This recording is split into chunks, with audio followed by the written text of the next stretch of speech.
Hello అందరికీ good morning. ఎలా ఉన్నారు? దసరా బిజీ కదా, తెలుస్తుంది నాకు. ఏంటి ఈరోజు మీ టిఫిన్? మాది మైసూర్ బజ్జీ. హాయిగా చూసారా, బాగుంది కదా. ఇక పిండి నేను చేసింది ఇది.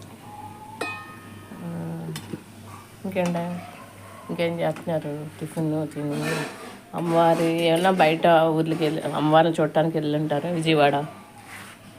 అది మేమైతే ఇప్పుడు దాకా ఎక్కడికి వెళ్ళలేదు, పిల్లలతో బిజీగా ఉండి. ఈసారి నుంచి వెళ్ళాలనుకుంటున్నాను. ఇదిగో మైసూర్ బజ్జీ. ఆ చీర షేడ్ పడి ఇంకా కలర్గా కనపడుతుంది. ఇక్కడ కట్టింది ఎండ కోసం కట్టిన దానికి ఇలా రిఫ్లెక్షన్ బాగుంది కదా. సరే, బాయ్ బాయ్.